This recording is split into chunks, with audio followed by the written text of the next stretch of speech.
Most organizations invest heavily in execution and direction. Systems are refined, strategies are set, and leadership language becomes familiar. Yet over time, something more subtle begins to fail. Decisions are remembered less, trade-offs lose their moral weight, and what once felt solid starts to thin under pressure. This is not a failure of management or leadership alone. It is the absence of stewardship, the discipline that preserves coherence, integrity, and continuity as time and power move on. Organizations rarely erode because of a single bad quarter. They erode when culture turns into decoration, when the values on the wall stop guiding real trade-offs under pressure. Culture is not a slogan. It is the pattern of choices people make when tension forces a decision.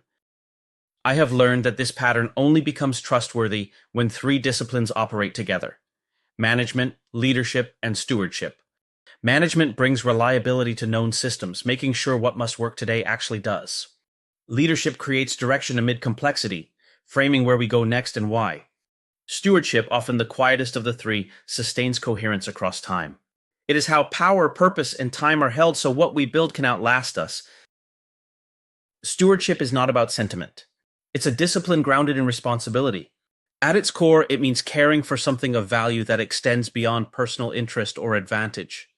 Ownership gives you rights. Stewardship, by contrast, assumes obligation.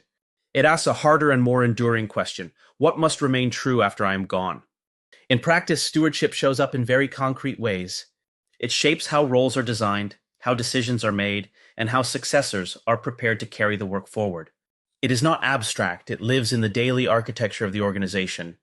Stewardship connects purpose, the reason the organization exists, with principles, the rules that foster trust, and with practices, the behaviors that are repeated every day. When these layers are aligned, culture becomes coherent rather than performative. At that point, hiring decisions, budget choices, and governance rhythms can all be traced back to purpose and principle. And that is when values stop sounding aspirational and start functioning as architecture. Culture is the transmission belt where management, leadership, and stewardship come together. Management expresses values through the standards it sets and consistently enforces. Leadership expresses values through the direction it frames and the choices it makes visible.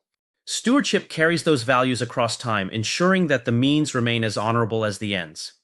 When these disciplines stay in balance, the organization earns trust, not through slogans, but through reliability, credibility, and integrity working together. Without stewardship, today's wins quietly mortgage tomorrow's freedom to operate. That's where the question becomes personal. In your role, how do you practice stewardship? Not as a title or a position, but as a daily choice to leave the system stronger than you found it. Leadership passes. Stewardship, when practiced well, turns effort into legacy.